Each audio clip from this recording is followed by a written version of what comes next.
Good morning. I want to welcome everyone to the Washington Legal Foundation's annual midterm briefing on the U.S. Supreme Court term.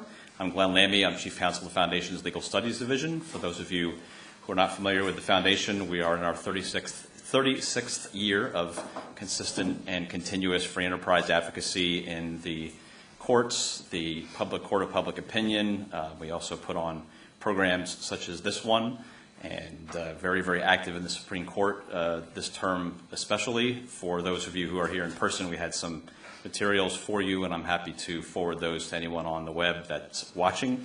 One of the things that's in there, in addition to press releases on the cases that we filed in, is what we think is a pretty provocative blog post by our own Richard Samp on the Baumann versus Daimler Chrysler case and the larger impact of that on civil litigation. Definitely something that I encourage everyone to read if you're looking for some interesting storylines on civil justice issues. My role here is to simply introduce our moderator, who is Tom Goldstein, partner with the law firm Goldstein & Howe, also the co-founder and publisher of SCOTUS blog, which was the first and only web blog ever to receive the vaunted Peabody Award. And to us, most importantly, Tom serves on our legal policy advisory board. So Tom, if you could get us started. Thanks so much.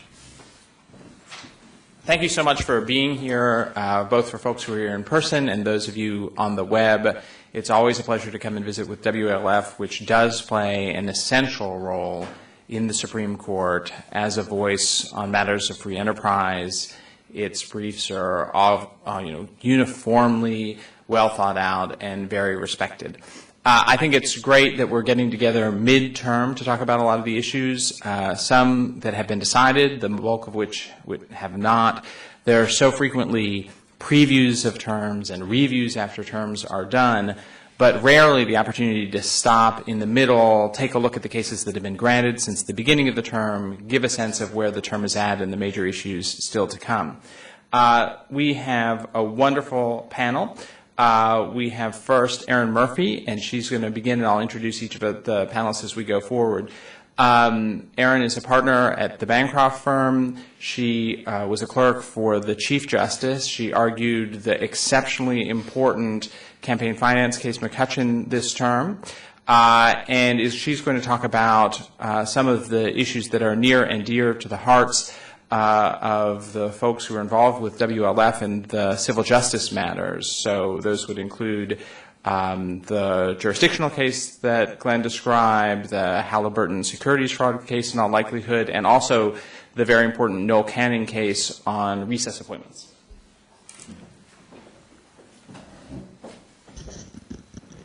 Thanks, Tom. I think I'll actually start right out with Noel Canning, since that was one of the first things the court started with in the new year here. And obviously this is the recess appointments clause case.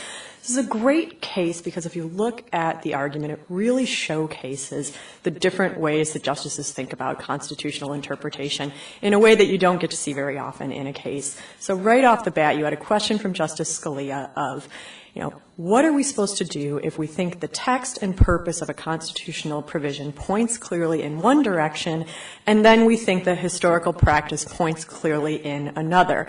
And that really kind of set the tone to me of the questions that you saw throughout the rest of the argument, with justices falling along different spectrums there. Justice Scalia was probably pretty much at the end of, it's not really a big deal if we ignore historical practice. What matters is the text and the purpose of the Constitution. At the other end of the spectrum, you saw justices like Justice Kagan, who seemed much more concerned with looking for a way to interpret the Constitution that doesn't suggest that presidents have been ignoring or violating a provision for a couple of centuries. So I think what you're going to see here, you're going to see this play out in the way that the court writes its opinion and what different justices have to say. There's obviously three different paths here, and I think they really go from a narrow path to a broad path. The narrowest one would be a ruling on the pro forma ground, holding that pro forma sessions count for purposes of determining whether the Senate is in session or in recess. And if the court ruled on that, it would really only be addressing the recess appointments at issue here, because this is the first time a president has ever made recess appointments when the Senate was meeting in pro forma sessions every 3 days. The kind of middle of the road option is the intersession path, where the court would say the only time a president may make recess appointments is during an intersession recess. That means at the end of the session before Congress comes back in January, so you'd have a much narrower time. You wouldn't have to get into questions about, what if it's a 1-day break, a 3-day break, a 1-week break, an hour break for lunch. It's a little more of a bright line. And then really at the kind of the broadest end of the spectrum is the happens rule, where the appointment would have to occur in an intersession recess, and you'd also have to have the vacancy occur during that recess as well.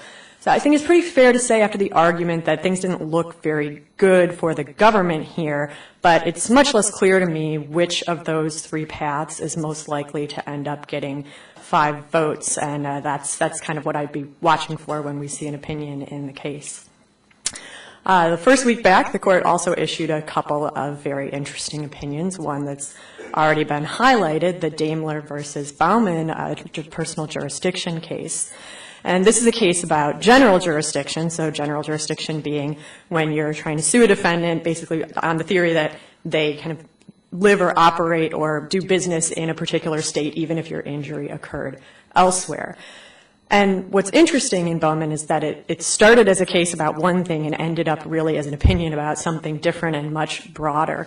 So here we had a foreign defendant suing a foreign corporation for conduct that occurred in a foreign country, and bringing that suit in California on the theory that because the foreign defendant had a subsidiary in California, that subsidiary, jurisdiction over that subsidiary could kind of be imputed to the parent company. And that was pretty much the focus issue in the briefing, whether you could impute that jurisdiction to the parent defendant. Well, the court comes out with 8 justices joining an opinion that says, it doesn't really matter, because even if you can impute the subsidiary's conduct for purposes of jurisdiction, there still isn't personal jurisdiction over the foreign defendant here. And when you look at the opinion, I do think it's fair to say it basically establishes presumptive rule that when you're talking about general jurisdiction, the only places you're going to be able to sue a corporation are its principal place of business and its state of incorporation. And the court, leaves open the possibility that you might have the kind of anomalous case where a business is really at home in a state that doesn't fit one of those two definitions. But it's really reinforcing this theme that we started to see a few terms back in Goodyear of, if you want general jurisdiction, if you want to sue a corporation for something that occurred somewhere else, you're only going to get to do that in a couple of states, the principal place of business or incorporation. And, Daimler was itself a foreign corporation. The case was, could have been more about foreign corporations. I don't read the opinion as at all limited to the foreign context. The court is very much talking about domestic corporations and where they are based as well. So it'll be really interesting to see how this plays out for domestic litigation and whether it has a big impact. And part of it comes down to how many cases out there are proceeding under general jurisdiction theories versus specific jurisdiction. But this could have a real limiting impact on the ability to kind of forum shop, because the court basically said, even if you have a corporation that operates pretty significantly in all 50 states, you can't bring all of your lawsuits against them in all 50 of those states. You're either going to have to go with the, where they are principally located or where your injury occurred. So big decision with a big potential impact. Another decision that they issued shortly after getting back was the AU Optronics case. This is a case about whether a state's parents patriae action can be removed to federal court under the mass action provision of the Class Action Fairness Act. And probably one of the more notable things about this case is you've got a class action question, and you have the class action defendant lose unanimously in a single opinion that the full court joined. So there obviously are some limits on the extent to which those who have been a little more favorably disposed toward limiting class action options are how far they're willing to go. And here basically they concluded that a parents patriae action isn't really a class action at all, because it's one plaintiff, the state, bringing a suit. And yes, that suit's going to have real parties and interests, but for purposes of the statute, the court decided that the only party that matters is the plaintiff itself, which is the state. One thing that I think is notable about this opinion is if you take a look at it, it doesn't say anything at all about some of the federalism implications that other parties had briefed. So I think it leaves, to the reader's imagination whether some of the justices that usually are a little more favorably inclined toward class action defendants were a little less comfortable with the idea of a rule that would force states to litigate their cases in federal court. But we don't have any separate opinions, so unclear if that was something that was in their minds or not.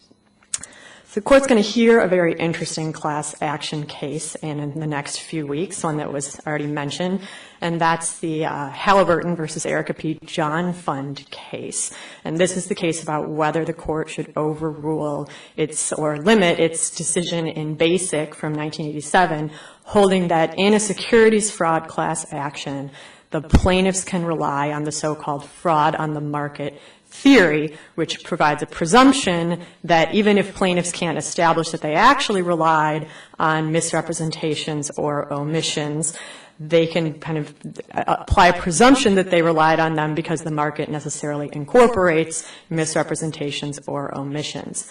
So something notable here, you get a lot of cases where the court is asked to overrule cases in the context of briefing, but it is relatively unusual for the court to actually grant on a question presented of should we overrule or reconsider one of our earlier decisions. Now, here the petitioners obviously had a little bit of a head start because you've got 4 justices who were on record just a term ago as saying we think the court should reconsider Basic and the presumption of fraud on the market theory. And the justices that have said that on record are Justices Scalia, Thomas Kennedy, and Alito. So, that makes the Chief Justice an interesting one to watch here. He did not go on record saying that.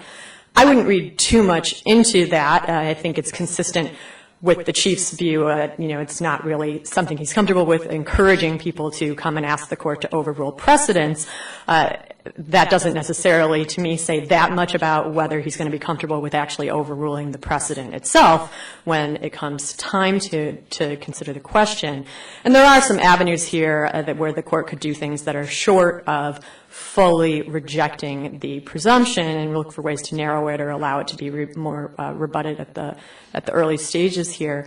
But really, the case, if the court decides to do away with or scale back on the fraud on the market theory, this will have very significant consequences for class action securities fraud cases going forward. It's not obvious to me how you can get a class of plaintiffs who are able to show that they all relied on misrepresentations or omissions if you don't have some sort of presumption that they can rely on to do so. And if it's really not all that practical for them to find a way to do that, then scaling back on this presumption could have a really significant effect on whether securities fraud class actions are even able to go forward in the amount that they are right now and used as they are often as settlement tools, and could just have a very big impact on this whole area. That to some that might suggest a reason not to overrule Basic. I think some of the justices that are interested in it consider that a reason to overrule Basic. I'm not sure all of them are troubled in the slightest about the notion of scaling back on class action securities fraud. But in all events, it'll be a really interesting one to see what the court does with. And then I want to touch on a couple cases that the court is going to hear argument on in April. One of them is the Palm Wonderful versus Coca-Cola case. And this involves the intersection between the FDA's labeling authority and deceptive labeling claims under the Federal Lanham Act. And basically the question is, can you still bring a deceptive labeling claim if the FDA has approved or somehow regulated the label that you're talking about? So this probably sounds a little bit familiar to you if you've studied the Wyeth versus Levine case from a few years back. The issues are similar in some respects, because there the question was, if the FDA has regulated a label, can you still bring a state tort lawsuit? One really important difference between the two cases, though, is in Wyeth you were dealing with preemption, whether federal law prevents a state from continuing to operate its tort law. And in that context, you have federalism concerns, presumptions against preemption, some really different tools that affect how the court looks at the scope of federal regulation. Here, what we're talking about is whether which of two federal laws should control. Should you be able to proceed under the Federal Lanham Act, or is the federal regulation by the FDA sufficient to prevent you from doing so? So you're not, even though I think there's a lot of similarities and the justices' views of the FDA's regulatory authority and Wyeth are likely to influence their thinking here, I wouldn't necessarily look to Wyeth as really deciding, dictating where the justices are likely to be. You also have a pretty different factual context. Here you've got a dispute between commercial players about false advertising in a competitive regime versus in Wyeth you had some really sympathetic facts with an individual plaintiff. So it'll be interesting to see. I think one of the interesting things to watch will be if any of the justices have a very different view about the scope of the FDA's authority when you put it in a context that doesn't involve the backdrop that you had in the Wyeth case. And then the last case I wanted to discuss is the Disney versus Aereo case. We represent the petitioners in this case, who are the broadcast networks. I like to think of Aereo as the case about whether you can use 1,000 miniature antennas to do what everyone agrees you cannot use one big antenna to do, which is broadcast take broadcast over the air signals and retransmit them to paid subscribers. So the case involves a provision of the Copyright Act known as the Transmit Clause that was enacted basically to make sure that when a cable or satellite company or other service like that captures free broadcasts over the air and retransmits them to a bunch of paid subscribers, its conduct does fall within the scope of the Copyright Act, and then Congress developed some licensing regimes to make it, not wholly illegal for these companies to do this, but instead to require them to actually pay for the rights to retransmit this copyrighted content. So Aereo is an online service that captures over-the-air broadcasts and retransmits them to people over the internet. Sounds a lot like a cable or satellite company, but in their view, what they do is fundamentally different because instead of sending everybody one signal from one big antenna, they use thousands of miniature antennas to send everybody an individualized transmission of the same television show. So in Aereo's view, when it uses its service to allow 10,000 people to watch the Super Bowl at the same time, it's not retransmitting the Super Bowl to the public. It's instead engaged in 10,000 private transmissions to a bunch of paying strangers. In the views of the broadcast networks, this doesn't make a whole lot of sense. In the views of the broadcast networks, this didn't make a whole lot of sense to Congress, which was really targeting transmissions. If you look at the language of this statute, it talks about transmission by means of any device or process. It defines any device or process as one known at the time, later developed. Congress went out of its way to say, we don't care how you do this, we just don't want you transmitting things to the public without getting the permission of a copyright holder. One interesting dynamic worth keeping an eye on here, the decision below relied very heavily on an earlier decision called Cablevision. There was a cert petition in Cablevision, and the court CVSG'd. At the time, now Justice Kagan was Solicitor General Kagan, so she was the Solicitor General on the CVSG brief that the government provided a few years back that addressed really the same issue going on here. It's an interesting brief because it doesn't really say that the Second Circuit has it right in the way they're interpreting the Copyright Act. Instead, it says it sounds like they said something crazy, but we don't really think they meant it, because if they did, that would have very bad implications for copyright law. Well, along comes Aereo, and the Second Circuit says, no, we really meant it, bad implications and all. So it will be interesting to see both where the government comes down and what they have to say in the case, and also whether now Justice Kagan is influenced at all by the views, her views of the case back when she was Solicitor General Kagan. I think we're going to do some questions at the end, so I'll let some other folks talk about a few other cases. Terrific. Thanks so much.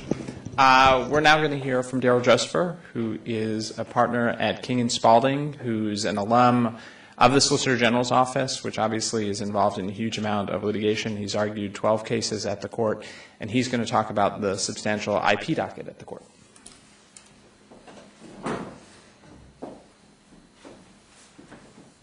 Thanks, Tom. Good morning, everyone. The notion that there'd actually be one of three speakers would only cover IP in the Supreme Court term is kind of stunning, especially with patent. This year there are 6 patent cases in the court and also 2 copyright cases.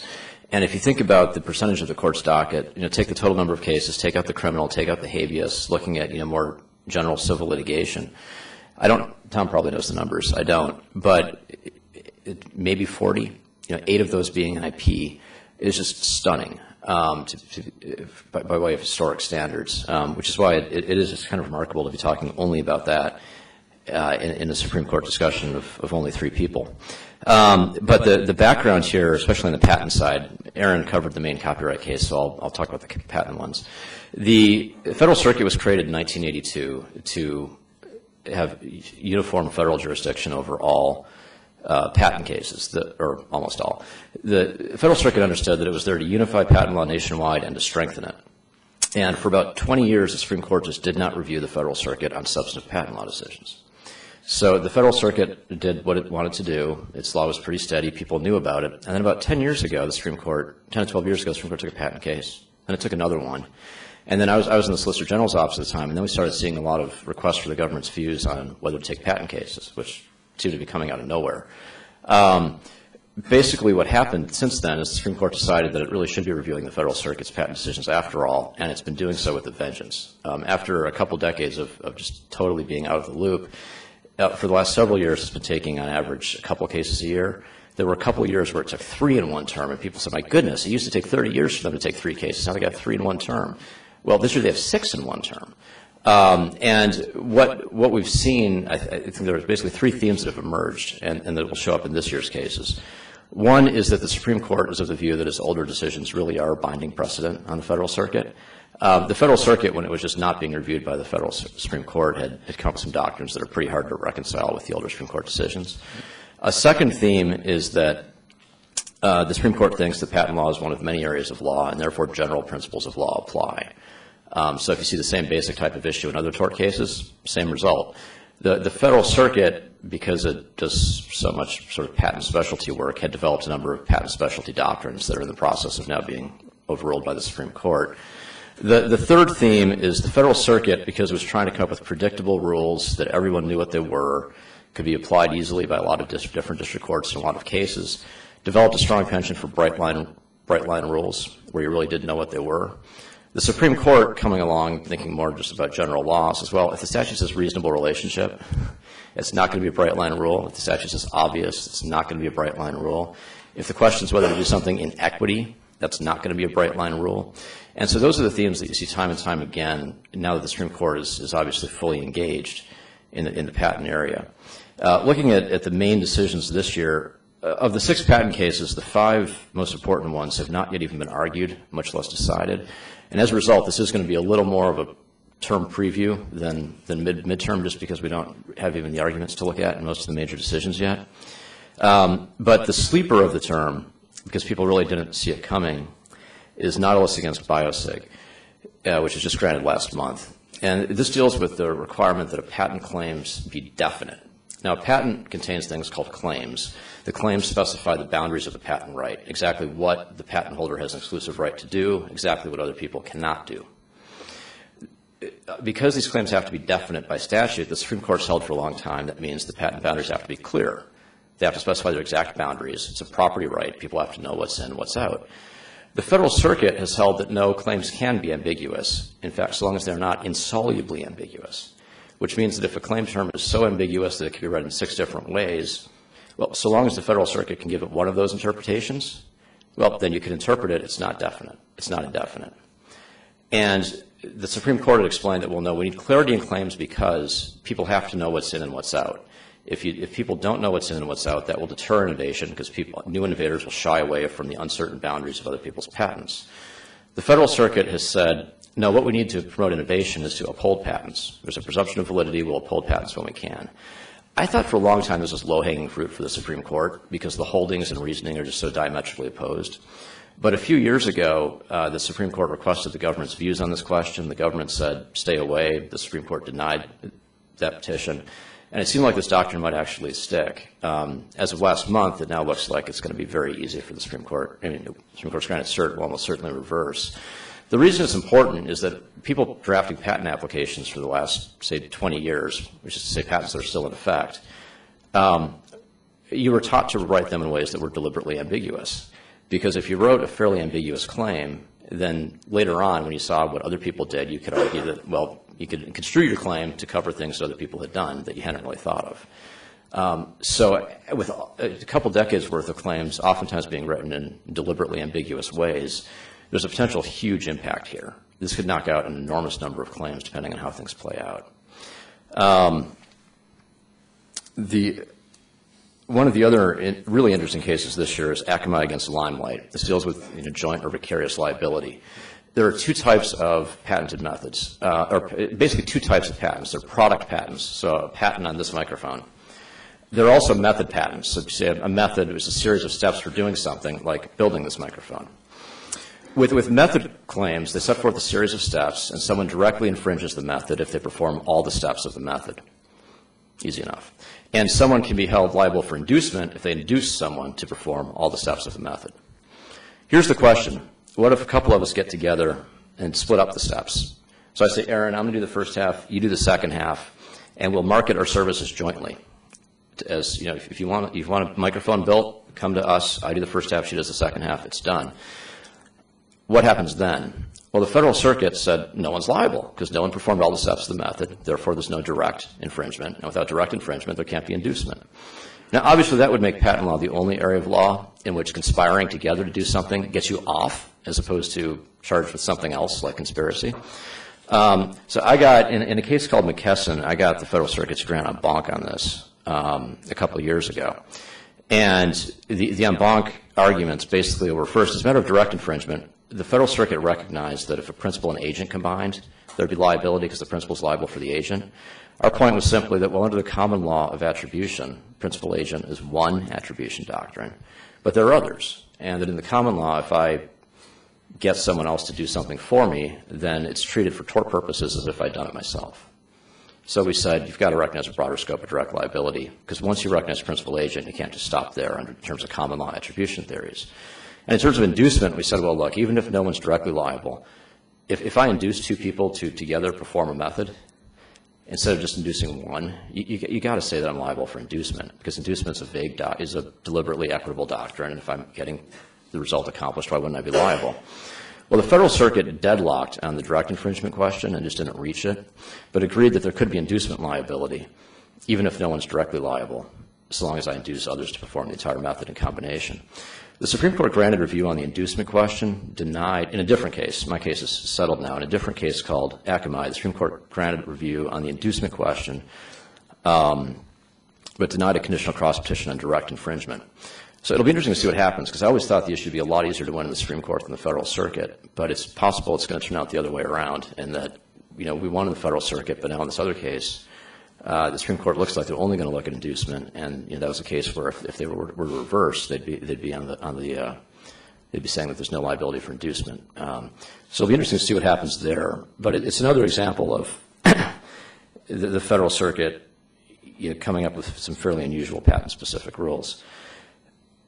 The other case you may have heard about, Alice v. CLS Bank, when people say that the question is whether software is patentable, this is the case they're talking about. It's not quite the issue, but it's a issue that's enormously important to the software industry and the computer industry generally. The disclaimers, I represent Google and a bunch of other high-tech entities as amici in these cases. And the basic issue is what's patent eligible in the first place, what types of things are eligible for patenting. Now, this will be the fourth time in 4 years the Supreme Court has addressed that question in the context of different technologies, which itself is extraordinary. But in one of the more recent cases, Bilski, the Supreme Court held that abstract ideas like, in that case, risk hedging, are not patentable. And it said you can't patent an idea like hedging risk. just by writing it up as a method with a lot of, even with detail. If you explain how to hedge risk, what mathematical formulas to use to determine inputs, outputs, reach numbers, court said, look, it's still just dressing up the idea of hedging risk, however you write it up, and that's not patentable. Well, the question then becomes, okay, well, what if I take that exact claim and say to do it on a computer? Now it doesn't seem so abstract anymore. I got a computer. A computer is a physical thing. Is that patent eligible? And the Federal Circuit's view for since about 1994 has been yes. Sure, you got a computer, it's patent eligible. So I could take something that's clearly not patent eligible and make it patent eligible just by saying to do it on a computer. That has led to hundreds of thousands of these computer-type claims that are very bare bones. They really just have the idea of doing something, like buying things with a shopping cart on the internet. They say to do it with a computer, but don't explain how. And of course, the how is the hard part. The idea is one thing. Actually implementing an idea by figuring out how to program it, how to set up the hardware, that tends to be the tricky part. But these very broad claims that are out there under older Federal Circuit precedent don't explain that. And so no matter what innovative way I come up with of actually doing something, I'm probably going to be stuck with someone's patent on just the idea of doing it with a computer. So the Supreme Court, the Federal Circuit recognized after Bilski that, and after some of these other decisions, that this line of computer doctrine was in trouble. So it went on bonk to try to see if it could change its jurisprudence, but deadlocked 5-5. So with the Federal Circuit leaving its older jurisprudence on this issue in place, the Supreme Court granted review, and is presumably going to hold that the Bilski claims on a computer are not patent eligible. You still need something more. The attorney's fees cases were the final ones I was going to mention. It's another example of sort of general principles of law versus the Federal Circuit coming up with some newer bright line rules. The Patent Act authorizes district courts to award attorney's fees and costs in exceptional cases, it says. Well, in 2005, the Federal Circuit decided it needed some more meat on those bones, just as it had in the divided infringement cases when it replaced some more flexible previous jurisprudence with its bright line rule about principals and agents. And here in 2005, the Federal Circuit said there's an exceptional case warranting an award of fees only if the plaintiff's claims are objectively baseless and the plaintiff acted in subjective bad faith, and there has to be clear and convincing evidence on both of those prongs. And the objective baselessness one we're going to review de novo on appeal. So what happened is district courts would almost never try to award fees in patent cases, no matter how abusive they were, because it was a daunting standard. And when they did, the Federal Circuit tended to reverse them under de novo review. The Supreme Court took 2 cases this year to look at the issue. One of the petitions asked whether the objective baselessness prong really should be reviewed de novo, or instead it was a question of fact as to which you should refer to district courts. That petition is very likely to just be irrelevant because another petitioner had the better idea of instead of sort of playing in this game, let's just take it head on. And the other petitioner said, why should we have to prove objective baselessness and subjective bad faith at all? Instead, the statute just says exceptional case. We looked at general equitable principles. The district courts have great discretion, should be able to consider all relevant factors and reach a determination without the Federal Circuit imposing a 2-part test and without having to prove any of this by clear and convincing evidence. The court granted that petition, and the Solicitor General has now filed a brief saying, yeah, the petition's right. And so going forward it's very likely that more general principles of law will apply, such that if a district court decides that based on the totality of things, there may have been a little merit to the claims, but not a lot. There may not be, a document in which the plaintiff admitted subjective bad faith, but it was a very weak case. The plaintiff, committed discovery abuses along the way. This is the kind of thing we should come down on. Then the court would then have discretion to award fees, and appellate review would be for abuse of discretion is likely what's going to come out of that. That's important because patent law has become incredibly abusive over the last several years.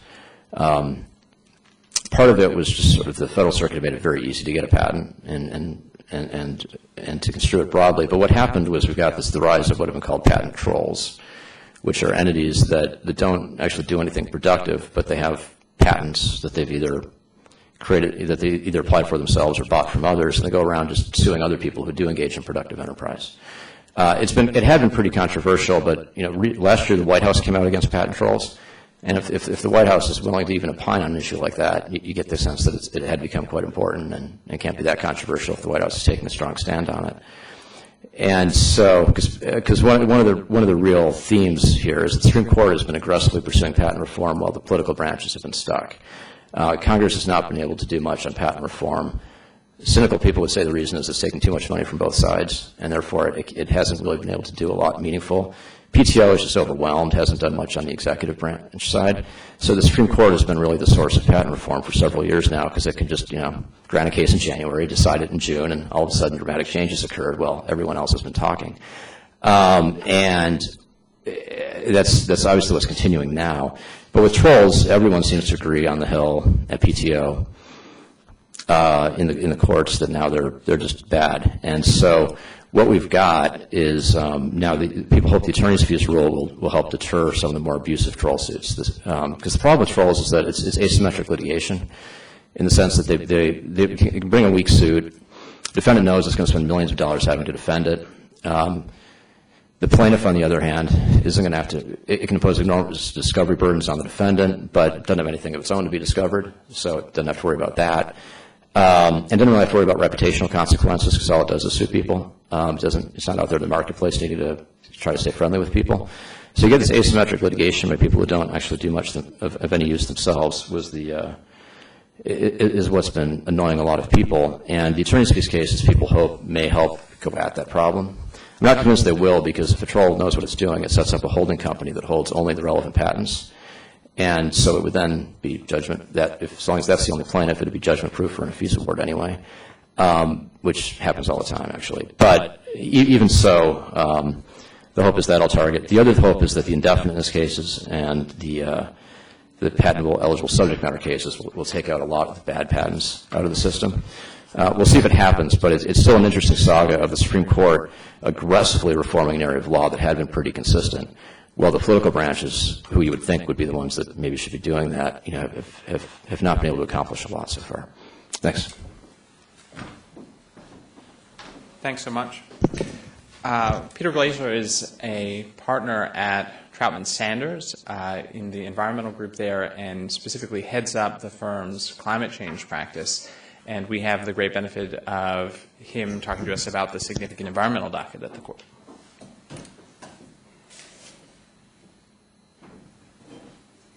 Okay, thank you.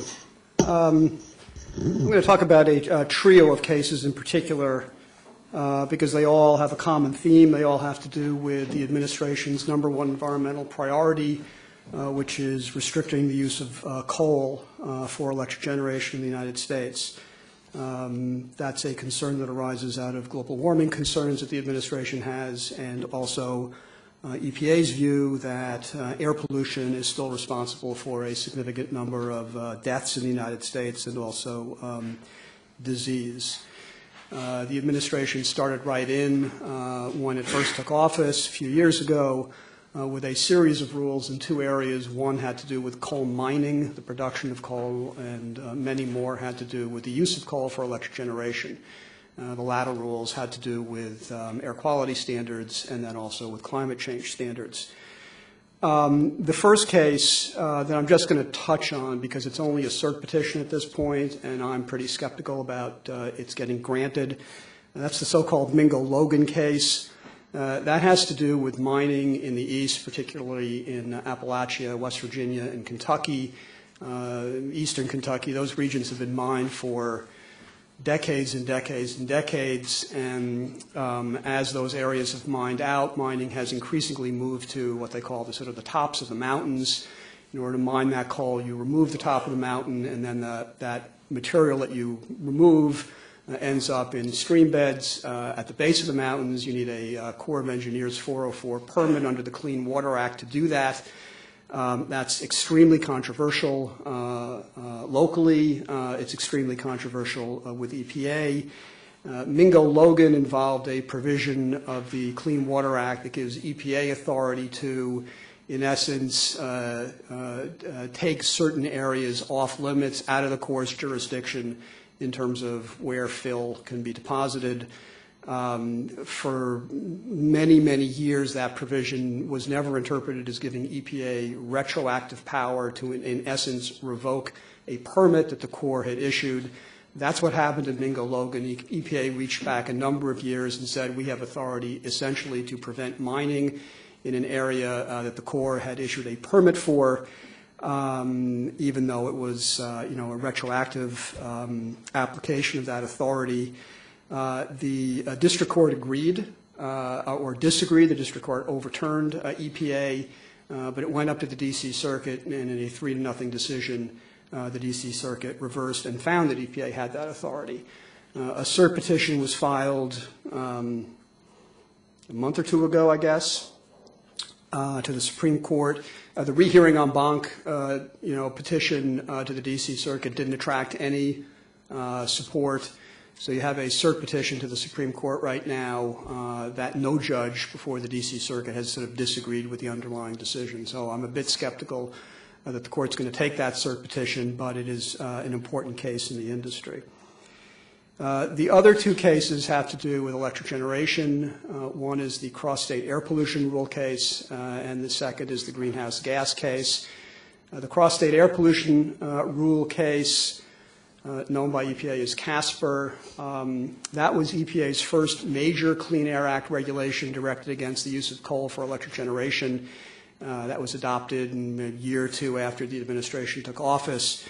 Air pollution in the eastern United States tends to be this big sort of decades-long battle of the regions. The South and the Midwest use a lot of coal for electric generation. The Northeast doesn't, because the Northeast is located away from electric generation. And the Northeast has the big cities. It also has a lot of traffic.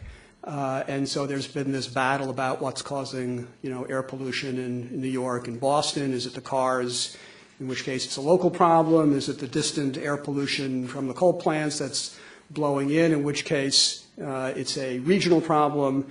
There's a provision of the Clean Air Act that deals with this issue on a regional basis called the Good Neighbor provision. It provides that if EPA finds that upwind emissions from a state are significantly contributing to downwind failure to attain pollution standards, then the upwind state has to eliminate that contribution.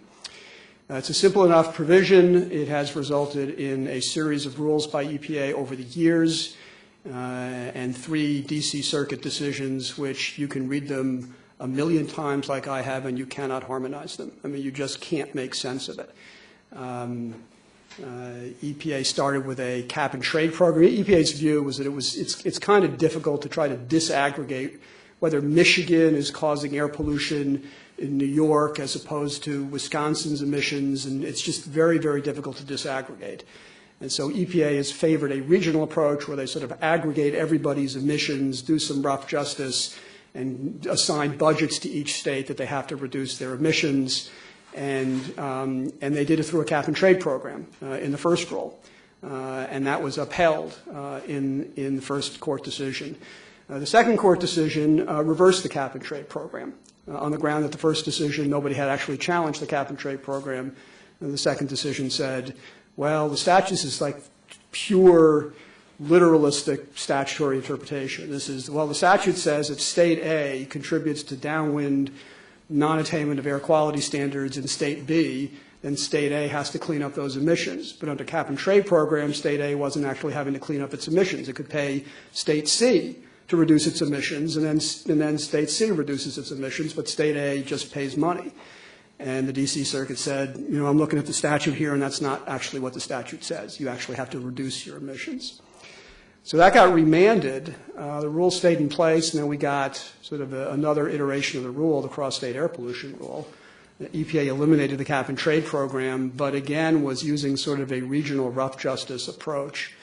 And the charge that industry made was that your rough justice approach is actually, in our view, and according to information in the record, over-controlling certain states. Certain states are having to do more than their fair share. Not just their fair share, but again, the statute says if State A contributes to downwind non-attainment in State B, then State A has to that extent, clean up its emissions. And the argument was that the rough justice EPA approach was requiring certain states to do too much and other states to do too little.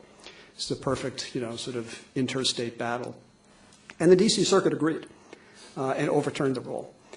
It went up to the Supreme Court on cert. The Supreme Court granted cert. I was actually a bit surprised about this because although we have D.C. Circuit opinions and, these prior cases that really can't be resolved, this is a narrow case. I mean, this is a case that is really confined to one specific provision of the Clean Air Act. So I was surprised that they took the case. They also took the case on the issue of whether or not the petitioners had adequately raised their the issues that they were asserting in court, where they had adequately raised them in the administrative record. That also surprised me as a Supreme Court issue because nobody disputes what the law is about what kind of notice or what your comments have to say in terms of preserving arguments for appeal. It was just the facts of this particular case, and I wouldn't have thought the Supreme Court would take that, but they did. And the case was argued in early December. Justice Alito recused himself, so he had 8 justices up there. My own view is that the argument was fairly inconclusive, and so I'm not really sure what the court is going to do. I don't know if it's going to fall down on the traditional sort of what people expect, the sort of the 4-4 or 4-3, and maybe Kennedy goes with the 3, and so you have 4-4, which would affirm, obviously, the or not reverse the D.C. Circuit decision. I don't know if that's going to happen. The last case is sort of the big one that's attracting all the attention. Will be argued on Monday.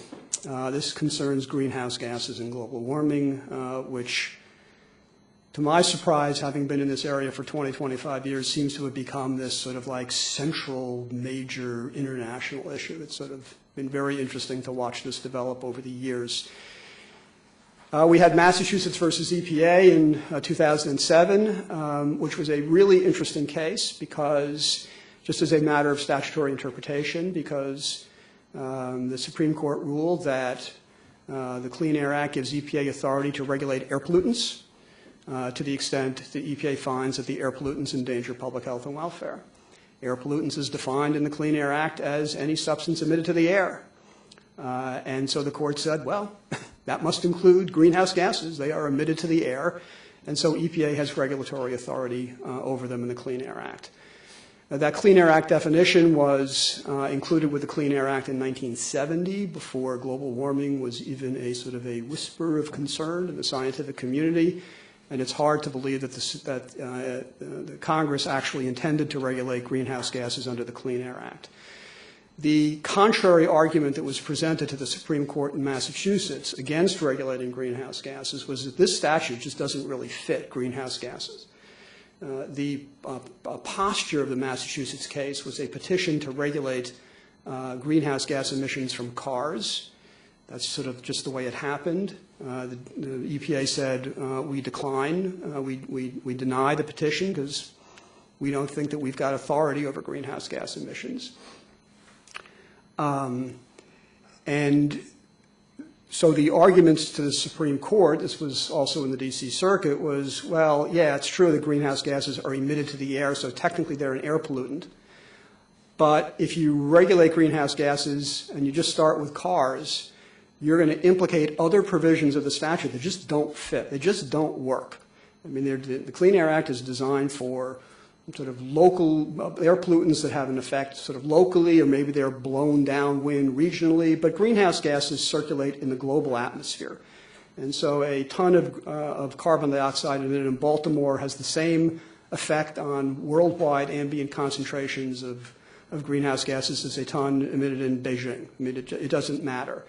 And the statute is designed to, the statute defines ambient air quality conditions on a sort of attainment, non-attainment area basis within sort of on a metropolitan area basis. And then states are required to have plans to, if they're in non-attainment, to cure the attainment or to cure the non-attainment. If the state is in attainment, the state has to maintain attainment. But with greenhouse gases, that just doesn't work. I mean, you can't, if EPA were to define any area of the United States in non-attainment, that would mean every area is in non-attainment because greenhouse gas concentrations are uniform across America, uniform across the world. And so every area could be non-attainment, and states would have to submit plans to cure the non-attainment. They couldn't do it. So the argument to the Supreme Court in Massachusetts was, don't do this because you're going to end up triggering absurd regulation. The Supreme Court didn't pay any attention to that and went ahead and just said, we just read the statute literally.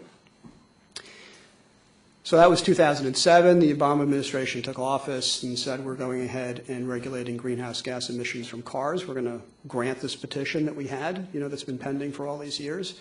And so that's what they did. They regulated greenhouse gas emissions from cars upon finding that those emissions endanger the public health and welfare by contributing to global warming.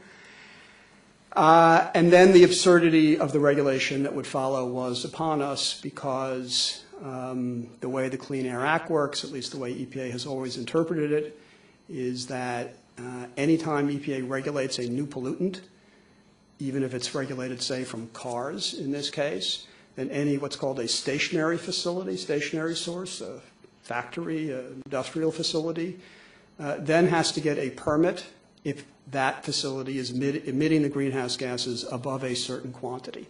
And the statute defines that certain quantity, the permitting thresholds, and those thresholds are 100 tons per year of that pollutant or 250 tons per year of that pollutant. That's a lot of pollution for traditional air pollution, and so those permitting programs have traditionally only applied to the really big industrial facilities. So they're the ones that have to get permits. 100, 250 tons per year is not a great deal of greenhouse gases, and EPA found, holy smoke. Now we have now triggered permitting for any facility in the United States or building that emits above 100 or 250 tons per year of greenhouse gases. That is 6 million buildings and facilities that do that. Because any building that is heated, like this building probably, with natural gas or oil, emits probably 100 tons per year of greenhouse gases, and it has to get a permit. And now what in the world do we do?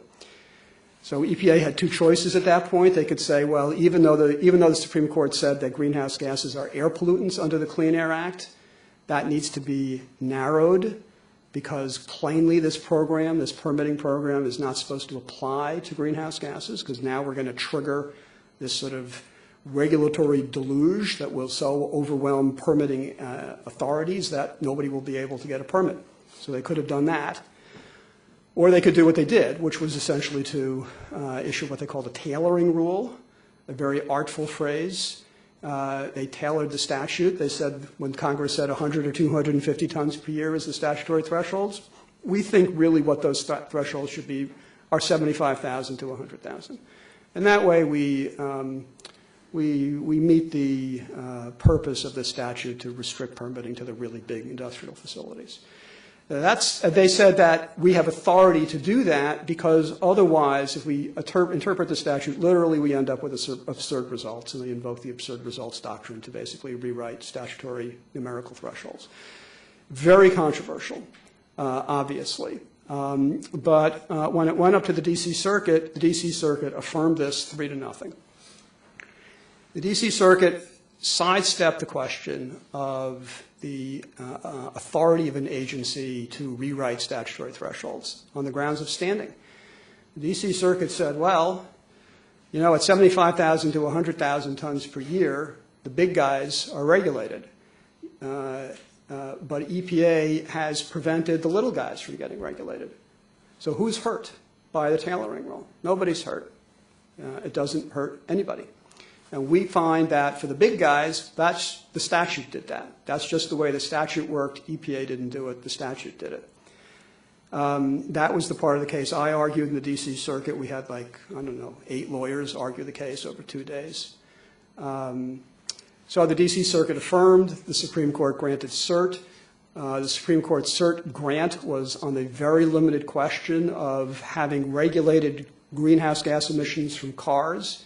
Is EPA now required to regulate greenhouse gas emissions from stationary facilities under these permit programs? So there were a whole bunch of other issues in the case. The endangerment, global warming science was a big issue in the D.C. Circuit. The D.C. Circuit just sort of dismissed that out of hand. So that won't be before the Supreme Court. So that case will be argued on Monday. It should be pretty interesting. Massachusetts versus EPA was 5-4. There were 4 justices, you can guess who issued vigorous dissents. You all may remember that when Justice Roberts became Chief Justice, he was very big on, we got to reduce the heat here, we're sort of coming out of the Bush v. Gore, let's everybody be collegial. He went off in his dissent. He did the dissent on standing in Massachusetts. He would have found nobody's got standing to challenge government regulation of greenhouse gases because the impact is too diffuse. And he really went off. So we know we have 4 judges who think, or justices who think that that case was wrongly decided. This is potentially an opportunity for the 4 justices, if they can find a 5th vote, we know who that would be, to try to narrow Massachusetts a little bit. So that when we said in Massachusetts, greenhouse gases are air pollutants under the Clean Air Act, we didn't meet under necessarily every single provision of the Clean Air Act. If a particular provision doesn't work for greenhouse gases, you don't have to regulate. That is essentially the argument that is being pushed by the petitioners. So it shapes up being very interesting, and I've probably gone too long, so let me stop, and we can have some questions. Thank you. Tremendous. Thanks so much. So we'll do questions both from folks in the room, and then if you're watching the session by the web, you can submit comments through the website. And we'll start here, but let me just ask one quick question to Peter, and that is, the folks in the environmental community, they have tried to convey the sense that the outcome of the global warming case, if the EPA were to lose it, would ultimately not be that consequential because the agency claims another statutory basis to issue the stationary source rule. What's your sense of that? Because I think that people will be very interested who aren't in environmental law and kind of the bottom line of the future of the rule. Yeah. Do I need to turn this on somehow? Or you have a red light and I don't. Let's see. Anyway. Why don't you can... Can you all hear me okay? Yes. Okay. Well, the issue as to how important is this case really has to do with the fact that the Clean Air Act has sort of multiple programs at getting at different sorts of facilities. The permitting program applies to all sort of, or used to apply anyway, to all sort of major industrial sources across the economy. EPA is now on to invoking other provisions of the Clean Air Act, other Clean Air Act programs that target specific sectors of the economy. And so the next rule has to do with the largest emitter of carbon dioxide, which is electric power plants, coal-burning electric power plants in particular. And the issues presented in Massachusetts, in the case before the Supreme Court now, the Utility Air Regulatory Commission case, don't necessarily apply to the program under which EPA is now proceeding against electric utilities and then will proceed against other sectors of the economy. Those programs are more like the CARS program in the sense that they just give EPA sort of direct authority to issue standards for facilities within this particular category of sources, electric generating units. So you don't have this issue of triggering permitting thresholds and how absurd that is. None of that really applies to this other program called the New Source Performance Standards Program. And there are similar programs like that in the Clean Air Act. And so the argument is, the Supreme Court case definitely affects permitting, and that's important. And I don't want to minimize that because it is important. But it might not, depending on what the court does. It's not, let me put it this way. Some people seem to think that the future of greenhouse gas regulation is at issue again in this case. It's not. It really isn't. Massachusetts versus EPA is the law of the land. Nobody really thinks the court is going to overturn Massachusetts versus EPA. Therefore, EPA has authority to regulate greenhouse gases under the Clean Air Act. It may not be able to do it under certain programs, and that's important. But I don't see the decision cutting off greenhouse gas regulation completely. Terrific. Thank you. All right. So anybody in the room who has a question? Yes, sir. And let us know your affiliation and who the question is directed to. Mike Doyle with McClatchy Newspapers for Erin. Could you go back to the Plum Wonderful case and give us some context on the Lanham Act? Who uses it now? Is it primarily a corporate tool to maneuver against, as in this case, a competitor, or is it primarily used by consumer advocates, or who will be affected by the ultimate ruling? Yeah, it's a provision that I think it's fair to say is used more in the commercial context for competitive claims by other companies, which is what we've got going on here. So that's, I think, a decision in this case is more likely to have a direct impact on those kind of claims among different companies and corporate competitors. And there's certainly a question of the way the court goes about it and how, if what it says could affect more broadly other kinds of claims that might be brought, because depending on the way the court talks about the scope of the FDA's authority, but some of that has already been laid to rest in Wyeth on the tort claims. So I do think this is a case that's most likely to affect claims among competitors and unlikely to have much, as obvious as an effect on individual claims or personal injury claims or that type of thing involving labels. But can I follow up?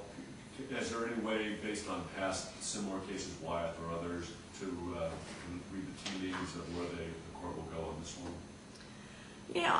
I think it's a little complicated to derive too much from Wyeth because you end up with some different statutory interpretation tools here. I mean, really what the court will be dealing with here is questions about how to decide when Congress wants one statute to change the way another one works, whether this should be thought of as an implied repeal of an earlier statute, and they're really kind of straightforward statutory interpretation tools that apply in the context of federal regulation.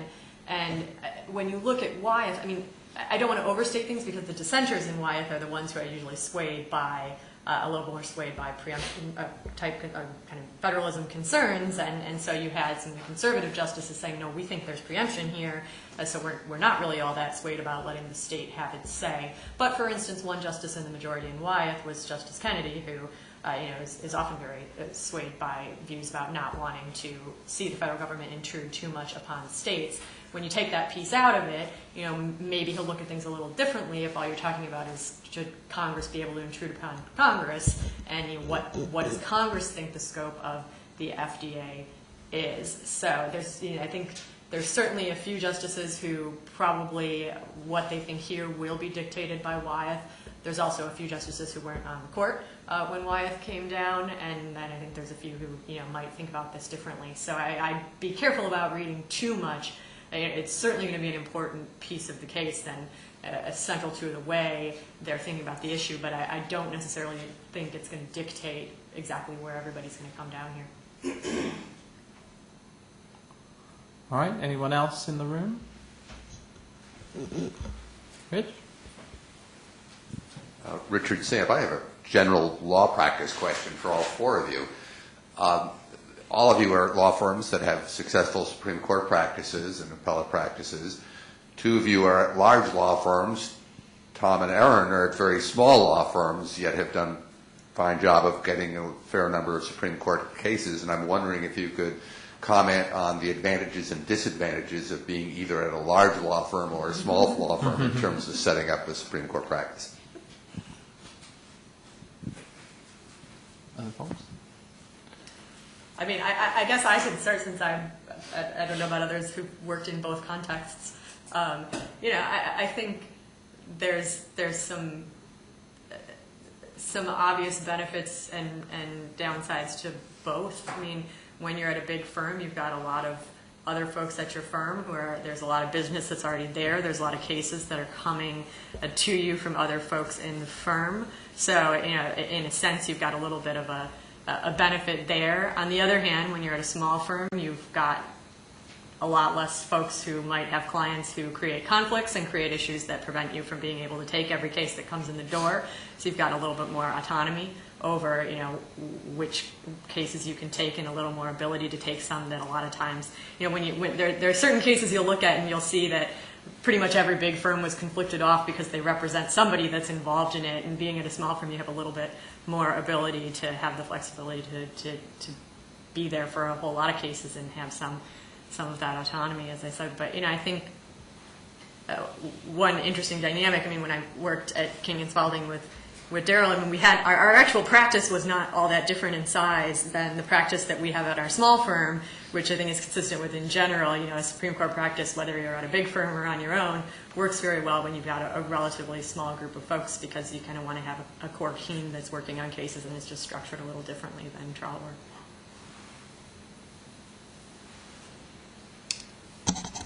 I actually think there's room for another boutique out there. The problem is what Erin said. If the big firm, in theory, there's a feeder of work and good clients that you can get involved in and get Supreme Court work out of. The conflicts are a huge problem, and not just technical conflicts, but other just big law firm issues. As the law firms get bigger, everyone's sort of stepping all over one another, and there are lots of things that you would do if you were in a smaller group that you just can't do as part of the bigger group. It's getting pretty common now for me to be telling people, well, if we can't do it, it looks like conflicts are generally going to be a problem. Here's the very small number of high-end Supreme Court boutiques so you could go to and, hopefully won't have conflicts. But there aren't that many, and so I suspect, actually, that if someone else was looking to start out now and was already a known commodity, that there's room for another successful Supreme Court boutique out there just to pick up great cases that other people are not going to be able to do because they're big firms. I think all of that is correct, and the only thing I'll add to it in terms of the flexibility that the smaller shops have is pricing flexibility. That is, big law firms are required to be run as corporations, essentially. They have a lot of responsibility to the partnership. Big law firms have very high expectations for the revenue that's generated on a per-lawyer basis. And Supreme Court litigation, while it can be profitable for sure, a lot of it is not profitable. And a lot of the larger firms in building out Supreme Court practices, we're really trying to do a couple different things. One is to have a cadre of lawyers who could be involved in appeals and briefing in district court cases. And so while there's nominally a Supreme Court practice, and they do Supreme Court work, what they're really talking about is people who tackle legal issues. So they have a range of talent. They're trying to sell the litigation practice in the sense of being able to say to potential litigation clients, we can take your case all the way to the Supreme Court. And there's a felt sense, however right or wrong, of it being kind of a halo practice, and it's speaking well of the law firms. But in 1997, when I started doing this, there were probably only 2 or 3 firms that were really holding themselves out as having Supreme Court practices, and now that number is over 30. And both with that and the law school clinics, there comes a question of, for a time, Supreme Court practice has become increasingly focused among a Supreme Court bar. It's gone from, say, 30% of the available non-governmental arguments being done by specialists to 30% not being done. So it's kind of flipped in that way, and the numbers continue to go up. So that has helped to keep a volume of work inside these practices, but it's about to cap out. It can't grow forever. There's just such a small docket of cases. And bigger law firms are forced to make harder economic choices about particularly the amount of pro bono and low-paying work that can be done, including because not only the number of high-paying merits cases low, but the number of reasonable paying amicus briefs is actually not hugely high. And so the point that's made about conflicts then becomes extremely important, because if you imagine the world of civil litigation as involving 2 sides that are repeat players, the business community against individuals, just to take it in the most overgeneralizing way. There are 26 firms fighting for the pool of work on one side of the V, and 4 firms fighting for the work on the other side of the V. And so it is a true challenge, and the people who are able to do it at big firms are to be commended for their ability to, do a wide array of stuff. There are profitable Supreme Court practices, Supreme Court practices, but they are fewer and further between. Glenn, are there questions that you want to bring to us? We got one from the online audience asking about the Butler versus Sears case, which has been relisted, I think, 3 times now, and the questioner was just curious about whether any insights that you might have as to why the case has been relisted so many times and what might happen to it when it's finally decided upon, whether they're going to take it or not. Sure. This is a civil justice case I'm glad to talk about, but if you want to. So these are cases derisively known as the moldy washing machine cases, known to the plaintiffs in much more serious terms, obviously, that are, cousins of Dukes against Walmart and Comcast, part of what Erin quite rightly referred to as kind of a trend in the Supreme Court to take a look at the breadth of class action litigation in the United States and consider pulling back on it to some extent. And so there are a family of 3 of these cases. The court has relisted them, which is to say for those not, steeped obsessively in the vernacular of Supreme Court litigation, first, what are you thinking? But second, that just means the justices have kicked them over from week to week to continue to think about them. And this is, when this happens, and it happens with modest regularity at the Supreme Court, it means one of a number of things. One, some people are interested in the case, point one.